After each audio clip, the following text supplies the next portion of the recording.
Hi, Nicole. I hope you'll stay with me for a sec. I was just watching Of your course. broadcast. These are the times that shouldn't be normalized. This is a sort of five-car alarm fire or whatever words people want to use. And so I just Yeah. want to play. Actually, we don't usually do this, but you had a newsworthy interview. I want to play a little more of what, of course, Brennan said to you and ask you Thank about it. you. Let's take a look. The women and men of the CIA deserve, stronger, better, apolitical, nonpartisan leadership at such a challenging time of our national security globally with everything that's going on.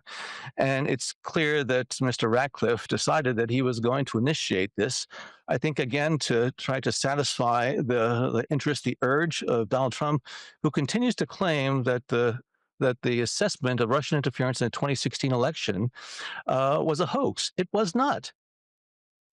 We are back to that debate, apparently, allegedly, because the president demands it, even if it violates rules, abuses power. As you know, depending on how far these people doing the investigation go, they might open themselves up to liability if there's ever justice. I'm curious what you took from Mm. that newsworthy interview and being in a country today where there's multiple open probes, allegedly improper, into people who were serving the country. Well, look, I so appreciate your approach to this and even your choice of words. I mean, I think this is when it becomes about all of us. An election was had. Donald Trump prevailed, but Yep. the government isn't his, it's ours. It's our money that pays the salaries of men and women like John Ratcliffe and Kash Patel and Dan Bongino. So, Hmm. it's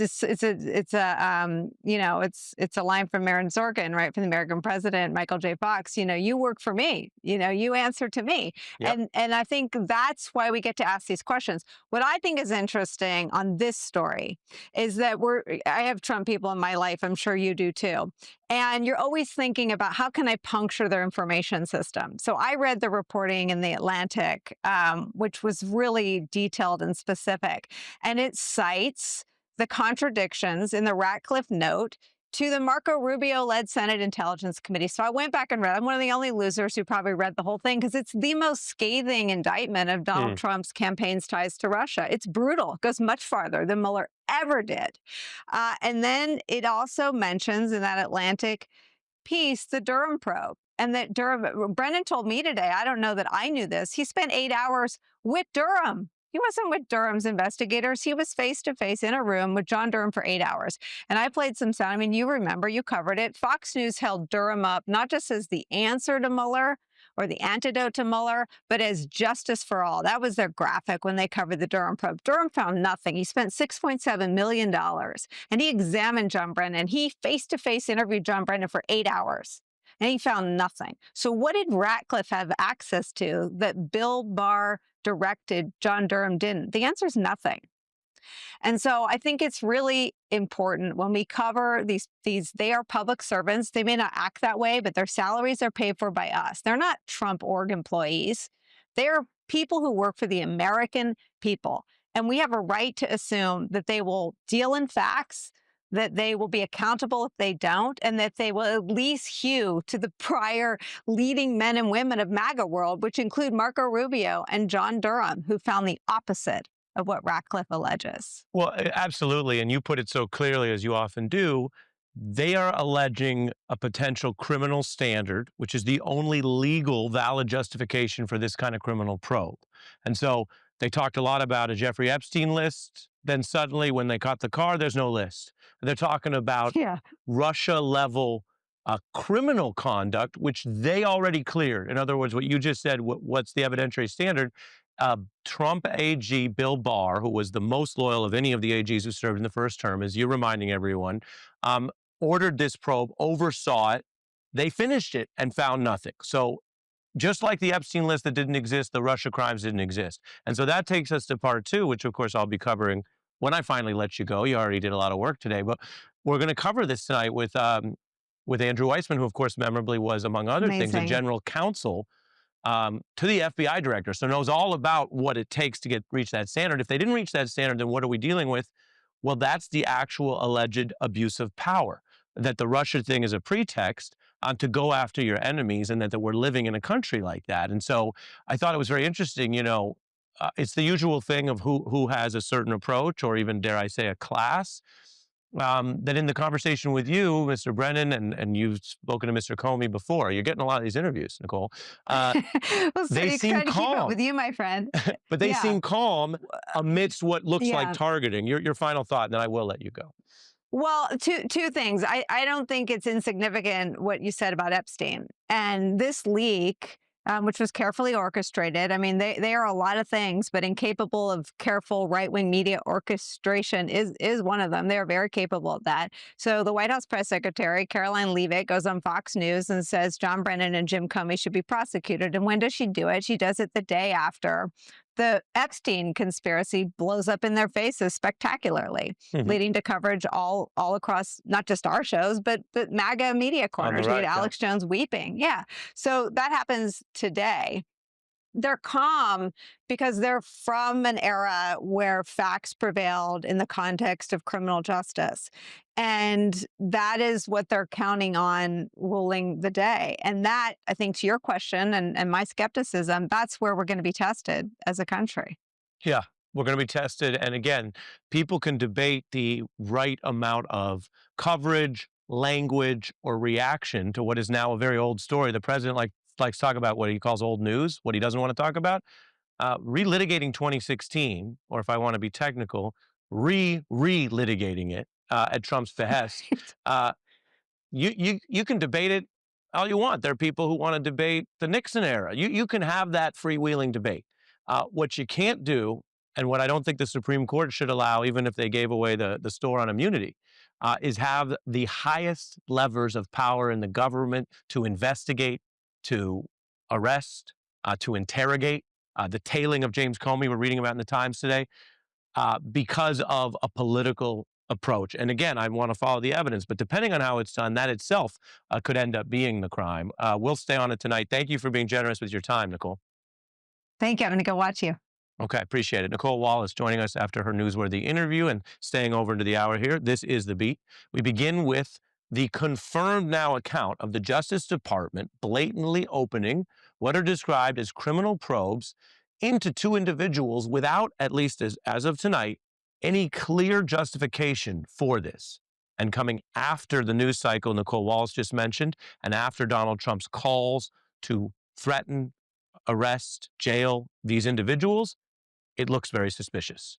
We're talking about two Obama-era intelligence and law enforcement officials who have been, based on their experience, critical, exercising their First Amendment rights, of course, of Donald Trump and his administration. The reporting began on Fox. Fox News Digital, coming up with this story, NBC and other outlets have confirmed it, that the DOJ has criminal probes open into the CIA director, John Brennan, and the FBI director, James Comey. That itself is significant.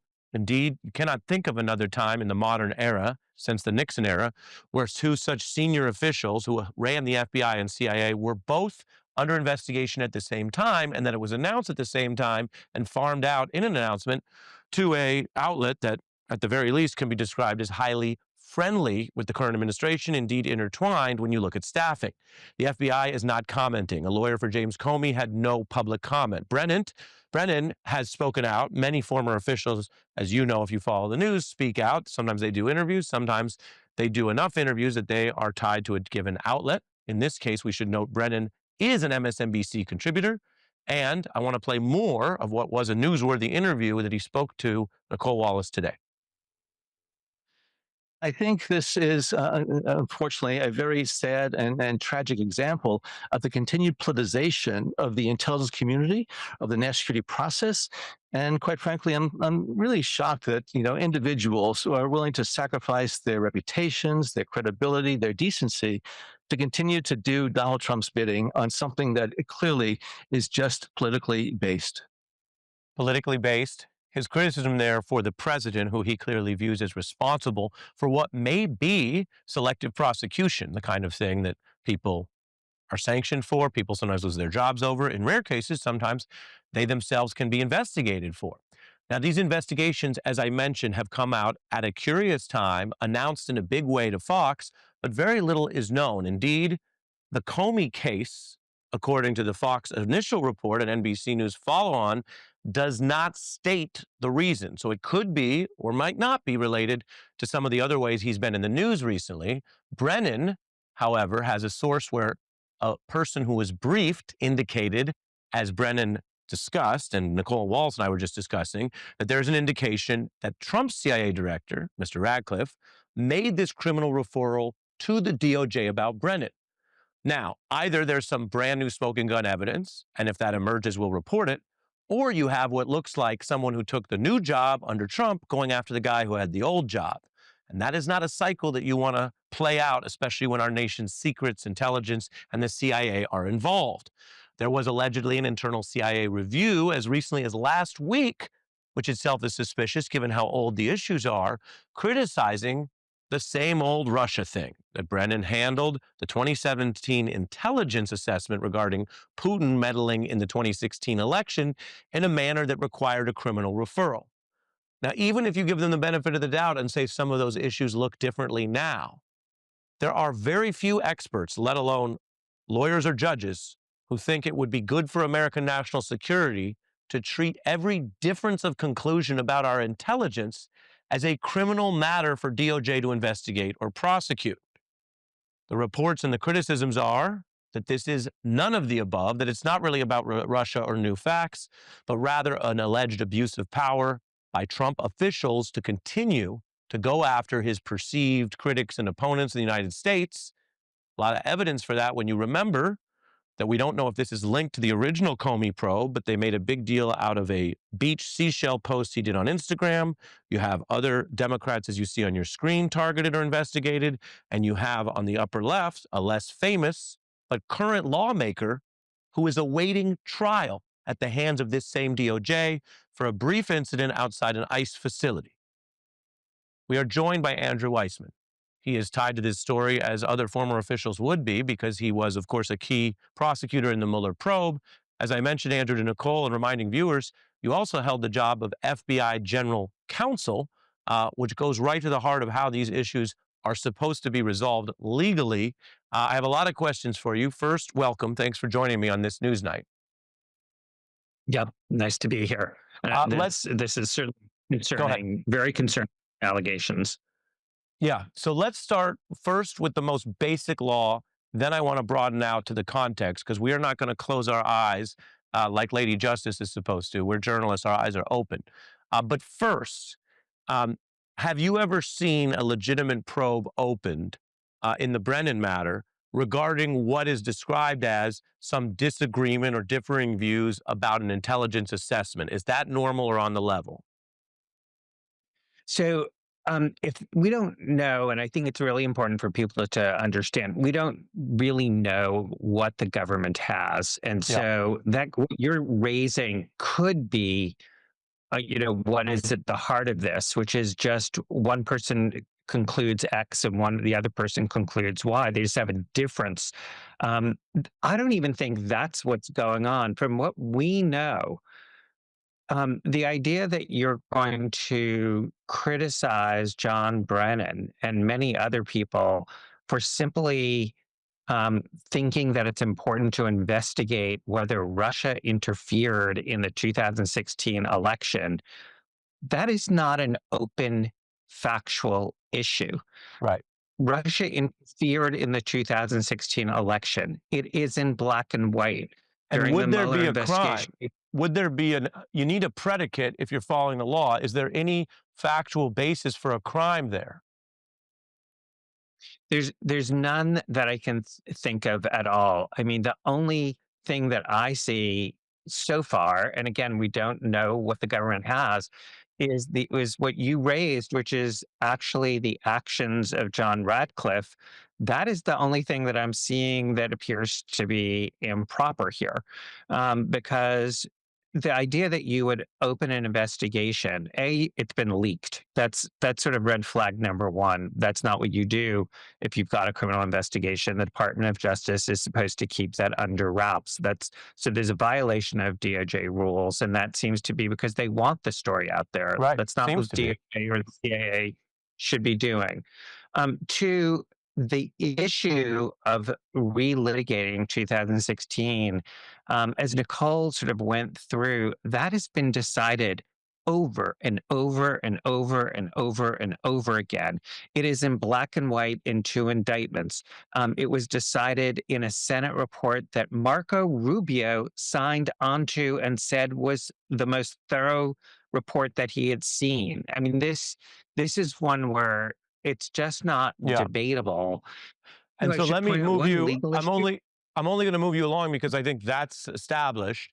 Then there is the Yep. larger question over whether this is potentially abuse of power and illicit prosecution, which is the kind of thing that, if substantiated, is, I should note, a potentially impeachable offense for people keeping track of the Constitution's limits here. That's separate from the, of course, criminal immunity that the Supreme Court gave Trump. But this is the context. I'm going to play something that some people might say, we got to hear this again. But if we were in court, yeah. This is the context for the government going after these two individuals. Take a listen to Donald Trump. I think they're very dishonest people. I think they're crooked as hell. And maybe they have to pay a price for that. Criticizing James Comey, calling the former FBI director cowardly. He's a showboat. He's a grandstander. The FBI has been in turmoil. What he did was horrible. Should he be locked up? Let somebody make a determination. Mr. Trump doubled down, attacking Brennan on Twitter, calling him the worst director in history. I've never respected him. I've never had a lot of respect. The question is whether the DOJ is being politicized to take potentially action against the rules because of those calls by the president over the times you just saw. Andrew, I want to get your response. We're back with Andrew in 90 seconds.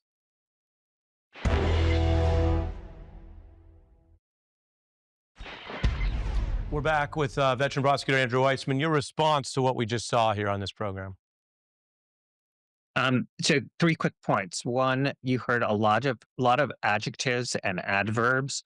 Those are not facts.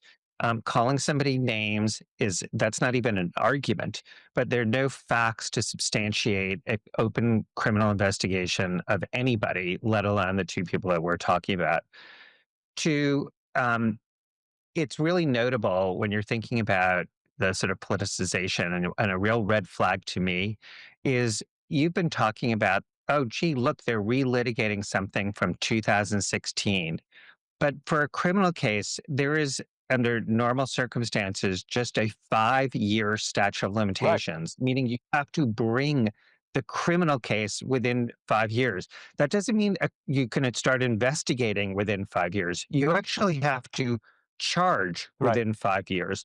But we're already 8.5 years past the events at issue. So it's hard for me to see how this is a credible leak of information about a real criminal case, because it's hard to see how there's anything that is within that statute of limitations. And finally, I just want to make sure people know that if they want to know the facts, they can go to a Senate intel report. They can go to the CIA report that was just done. They can go to the Mueller. The deeper point you're raising is that if it is, as lawyers say, pretextual or a lie, then they don't care that they couldn't bring that case because it is for other harassment. And if you do that bad enough, we have to follow the facts. That itself can be the new violation. And that goes to how they're using these powers. You were the general counsel of the FBI, making hard calls in secret about where the lines were.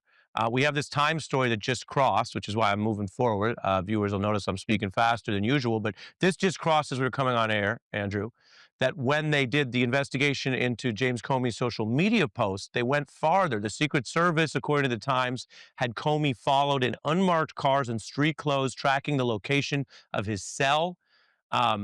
They were viewing this as an active threat to assassinate the president. He, of course, deleted the post and spoke about it very quickly. Comey and his wife, Patrice, tailed by the authorities as they drove that day from the North Carolina coast, where they'd been vacationing, through Virginia to their home in the Washington area. How do you view that level of investigative resources against someone who had been cleared of other probes, obviously, and used to run the FBI? That is a waste of resources when we're dealing with serious threats in this country. There are serious threats that relate to attempted assassinations.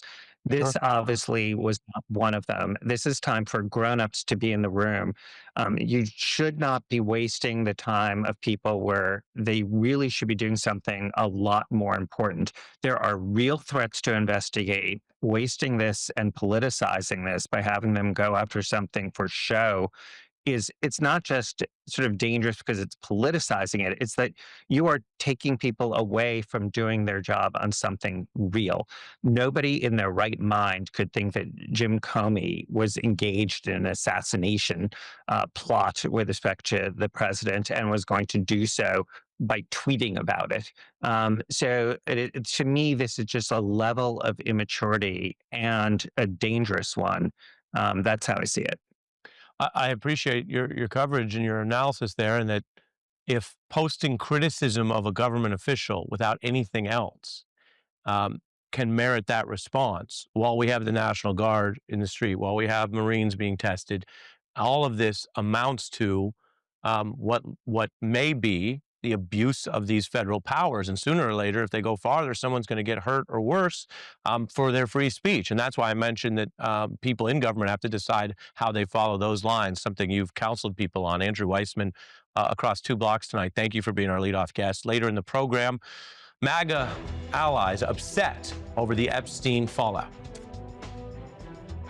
The current DOJ under Pam Bondi is covering up crimes, very serious crimes. That is the climate this week, which the Trump administration clearly wants to try to change the topic any way they can. And you remember the 90 trade deals we were promised? Well, the administration is failing on that. And we have a special guest tonight who knows all about economics, politics, and telling it like it is. Our friend Dylan Ratigan returns to The Beat. Coming up.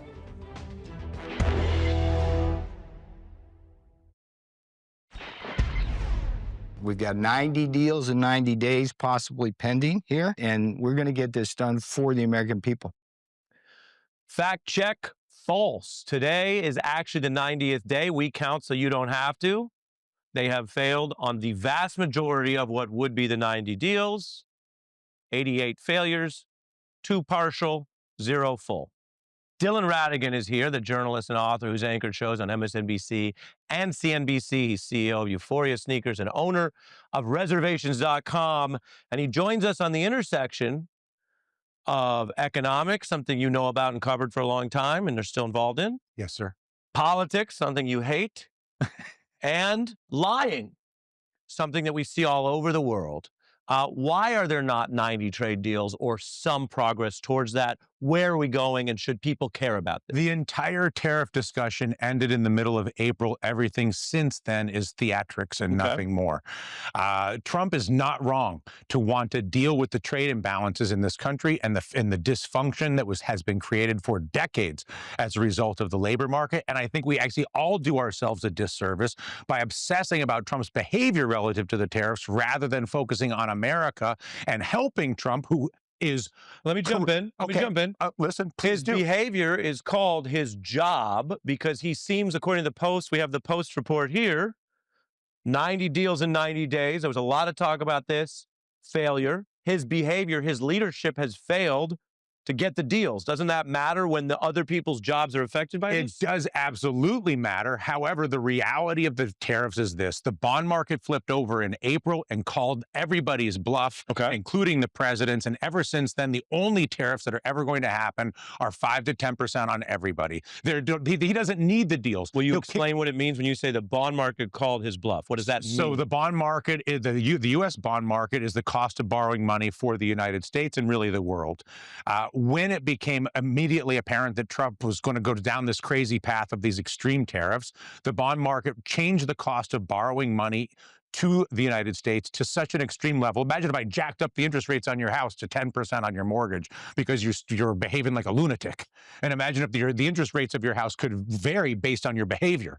Well, and with the bond market, the rates do change based on your behavior. It's not a fixed rate mortgage. And so the Trump behavior triggered a spike in the bond market, a spike in interest rates in the bond market, which immediately corrected the entire situation and then has led to basically a compensation, a PR compensation by the Trump administration as they try to get to the appearance of a victory, but that victory will ultimately end up being more or less what we have, which is 5 to 10% reciprocal tariffs with basically everyone. All right, now I'm going to and they're going to keep kicking the can. Now I'm going to ask a question, and you're going to take a breath because we've known each other. How long have we known each other? 15 years. Some time. Yeah. A while. You say that, and you say it's theater. Does that mean then that there will be no other trade breakthrough, and whether Trump as president does this for months or years, to you it's largely noise? Yes. So how do we deal with that as a society? The same way the stock market's dealing with it by rendering it irrelevant. The stock market, explain. If you look at the performance of the U.S. equities market, the stock market is not worried that there's going to be some extreme tariffs levied. They're just not. So the it's bond market is not worried. You're making a very interesting point. I almost want to slow it down. You know how on social media now sometimes people hold down to make the speaker go faster? Have you ever seen that? I haven't. Yeah, or a podcast, you can listen to it at a faster rate. I didn't know that. Go with me on the comparison. Okay, These like are true things. I can see it. Okay. With you, we need to slow you down by 20% because you're that smart. Okay. Well, no, maybe. Okay. You know, so you're saying, I don't want to misparaphrase. Let's not do that. That the traders on Wall Street have priced in that they don't believe Donald Trump. That's right. And and that pricing happened in the middle of April. And all of this has been nothing more than theatrics ever since. And so it becomes, but I want to come back to the point, the president is not wrong to say that the labor markets and trade policies need to be addressed. The way of the mechanism by which he has gone about it is not productive, in my opinion, because it creates all this disruption and expectations and budgets and blah, blah, blah, which is why people finally decided very quickly, it didn't take them long, oh, this is not really going to happen in a way that is significant or relevant. Worst case, 5 to 10% reciprocal tariffs will be where this ends up, and everything else is theatrics.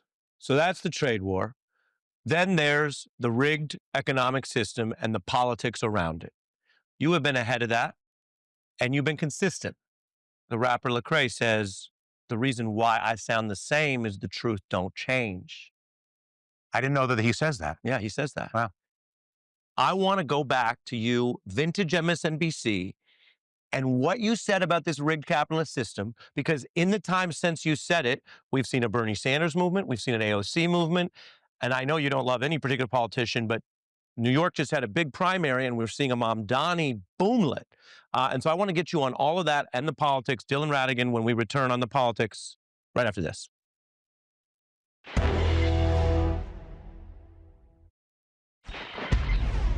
We turn to politics now. We're back with MSNBC and CNBC veteran anchor Dylan Ratigan. We did some economics. You know a lot about that. Sure. The politics around capitalism or a rigged system also matter and have only gotten more significant. You went off on this very channel, on these airwaves, about this combination. And I say this in the context of a Democratic Party that is increasingly looking at alternatives to actual capitalism, even though that sounds radical to some people. We saw that in the New York primary. Let's take a look at what you said. An entire integrated system, financial system, trading system, taxing system that was created by both parties over a period of 2 decades is at work on our entire country right now. And we're sitting here arguing about whether we should do the $4 trillion plan that kicks the can down the road for the president for 2017 or burn the place to the ground, both of which are reckless, irresponsible, and stupid.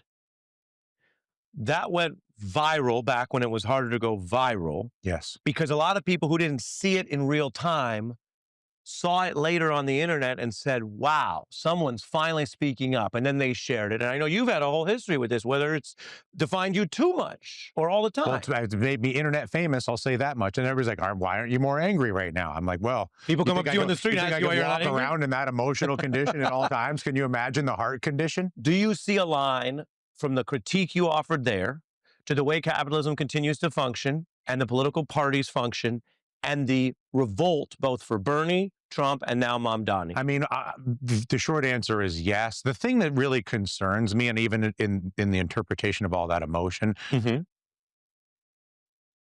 money moves based on 3: tax policy, interest rates, and basically currency values. And my primary concern is that the entire political class, Republican political class, the Democratic political class, doesn't think about the flow of resources. Let's even set aside the currency. Doesn't think about the flow of resources through the lens of interest rates and tax policy. Interest rates and tax policy are like the foundation of a river that dictates the course of the flow of money. And so wherever taxes and interest rates are, that's where the money will go. But can the results of capitalism be fair if you don't have independent lawmakers and politicians able to counter it? Of course, it's not about countering or not countering it. We don't have capitalism. Yeah, we said we don't have it. We have it rigged. Capitalism, in order for capitalism to exist, risk must be retained by those who have capital.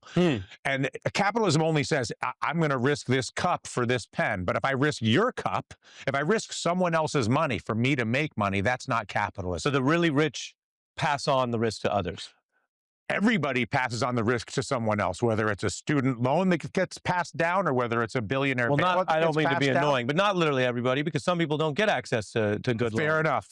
But I'm saying people that have access to resources across the board, there is a culture in the United States of shifting risk away from ourselves to an institutional level that is primarily beneficial to the wealthiest individuals. The correction to that is a correction in tax and interest rate policy. And my concern with the Republican Party and the MAGA movement is, you're screwing us, so we're going to screw everybody. It's sort of the ultimatum game, where if I get nothing, nobody gets anything. You're saying it's a high-stakes international version of, to paraphrase one movie in a way I can't on the news, F me, no F you. Exactly. And that's no way to run the world. That's the essence of the MAGA movement, which is an understandable response to exploitation, but deeply counterproductive. Equally counterproductive is the left's response, which is, well, we're not going to deal with the actual flow of resources, rates, taxes, and retained risk, but rather we're going to leave that distorted reality and then use asset acquisition through taxes or whatever else it is, and then give things away. I appreciate your independence. Because we're out of time, you know how I'm going to end it. I really don't. You know how I'm going to end it. I can't say that I do. This is who we are. Pleasure to see you as always. Great to have you back. Dylan Ratigan, always bringing fresh, independent thought, which is why I've always appreciated you for real as a thinker. Well, it wasn't for real? I mean, why do you have to say for real? That suggests that there was part of this that wasn't real. You want me to blow your mind? Sometimes we say, for real, for real. Wow. So one day, something to look forward to. Dylan Ratigan, when we come back, the Epstein MAGA backlash. And by the end of the hour, we go to Northern Exposure Land. Hey, Dr. Fleischman! Hey, Ed, how's it going? Really great. How about yourself? Couldn't be better. Couldn't be better. Happy Thanksgiving, Dr. Fleischman.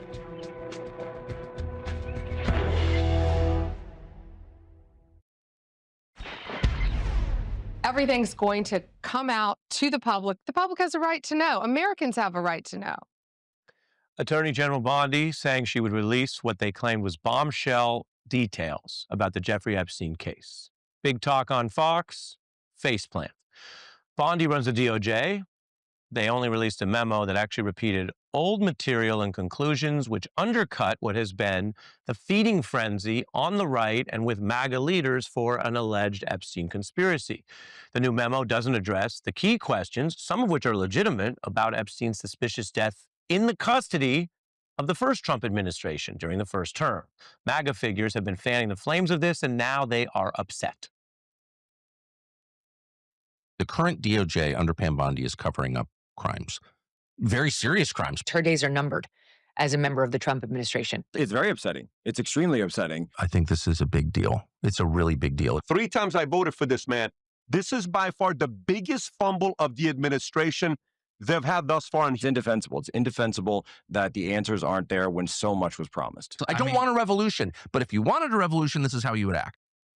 This is all over MAGA media, and if you don't happen to watch it, it's the biggest thing happening this week, and it's a lot of pressure on the president and may affect a lot of what they're doing, which is why we're showing you at least some of what's happening there. Now, we'll be right back with our friend Che Komanduri and an interesting way to end the hour.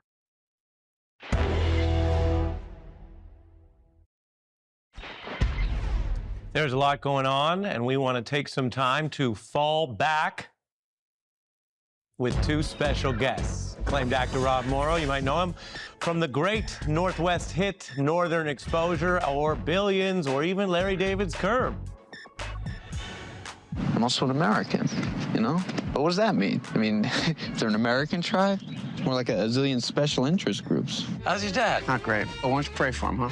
I'll feel like an idiot. Are you kidding me?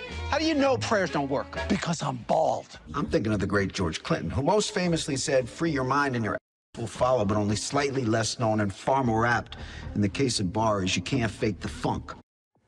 No, you can't. Who doesn't love a judge who quotes some bars?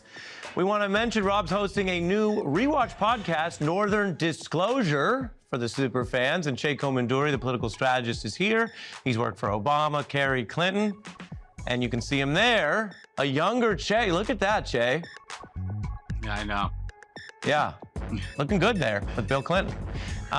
We also, of course, know you from Che Day, a big part of our life here on The Beat. Welcome to both of you. How you guys doing? I'm doing excellent. Nice to see you, Che and Ari. It's such a pleasure to be with you. Thanks for having me. Absolutely. Che, home court advantage, what's on your fallback list this fine week? Yeah, I think that the MAGA moaning and outrage over the upcoming Superman movie, I think that needs to fall back. Siegel and Schuster, the creators of Superman, were the children of Jewish immigrants. Was a non-controversial thing to say for decades that Superman is an immigrant story. It's someone who has come here as an undocumented immigrant, it should be pointed out, who identifies with the best elements of American culture and celebrates it. And Superman has always been a celebration of those ideals. And it makes complete sense because immigrants are often the most patriotic Americans. And he's an immigrant to Earth? Is that the idea? Yes, he was an immigrant from Krypton, sent to Earth. I mean, what are we talking about? I feel like this is, Rob, I'll let you weigh in on this before I get your fallback. This is like they pick a fight with the M&Ms, with Mickey Mouse, now with Superman. If it was a movie, you wouldn't believe picking these targets. Well, I hear there's an invasion from Krypton, so we have to be careful about who we let in. Yeah. No, I'm Unreal. with you, Che, man. I get it, man. You know, I mean, I get exactly what you're saying, and I'm looking forward to seeing Superman. Hell yeah. Well, I'm sure. I mean, it's endless Supermans. What's on your fallback list, Rob?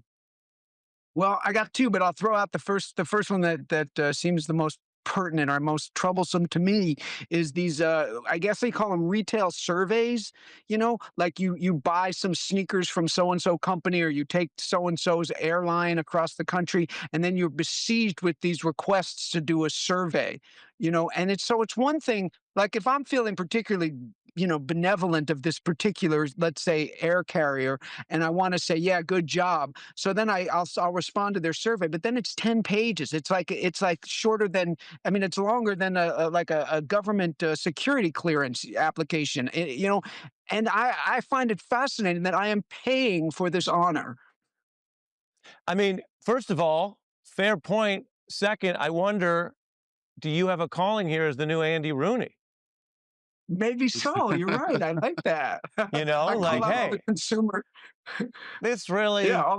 What's the saying, Che? This really grinds my gears. You remember Andy Rooney? Yes, exactly. Yeah, this really grinds my gears. Yeah. I love Andy Rooney. I don't know, but it seems related to this digital world where everyone's rating everything. You get a 5-star, you get a 4-star. You rate the person in the gig economy. They rate you back.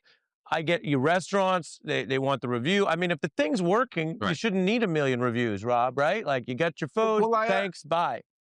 I understand your point, Ari. And look, I understand a lot of these people depend on their livelihood to get the quote, the good rating. But we're not talking about individuals. We're talking about corporations. The big ones, corporations that can afford their own market research and don't have to. And it's, again, I don't mind them saying, hey, will you say one thing? But then not only is it 10 pages long, it never ends, but then they, for a week or a week and a half, I get one every other day. It's like, leave me alone. Look, I'm glad you got this off your chest. Thank you. Your vibe matches your age more than your look, because you look so young. But how old are you That's now? a good thing. I'm 62. Incredible. Wow. What else is Yeah, on your you know- list? Because what else is on your list? Because I think they're all of these are a little bit get off my lawn, and we're here for it. I just want to say my mom, who is going to turn 90 this year and calls you her boyfriend, looks like she's 75. So What's your mom's name? my mom is Diane Morrow. She lives in Westchester. Diane, if you're watching, we see you. We hope you have a nice evening here. You got your son and whatever he says I am. So nice to see you. All right, Trust Rob, me, what else she's is on your watching. What's that? Trust me, she's watching. Yeah. What else is on your list? Well, the other one is, I guess they call them photo dumps. You know, like I love social media. I hate social media, but mainly think it's a good thing. But these where friends of mine will drop 20 photographs from their weekend, trip, and 2 of them or 10 of them are like their head turning like 3 degrees, and it's the same shot. That drives me crazy. I don't have time. We all are busy. Like, I want to know, I love you. I want to know what you're doing. I want to see your great weekend, but I don't need 20 photos, right? I got 30 seconds left, Che. I think it's a fair point. It is. I mean, I certainly could do with a lot less of seeing that Venetian wedding that Jeff Bezos just had over there. You didn't need 20 slides know. of that spending?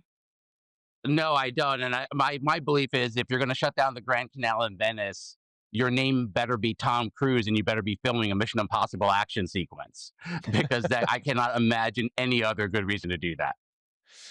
Final thoughts, Rob? I'm with Shay there. It's I'd like to see Tom Cruise doing some movie in Venice, by the way. But you keep all your references are movie references, which I like. Che's obsessed with film. Che, any favorite Rob moment before we go? Yeah, I'll say that one character that from Northern Exposure was a character of Ed. I grew up watching him, and I really identified as a young teenager with him as a film nerd. People say they felt seen by something.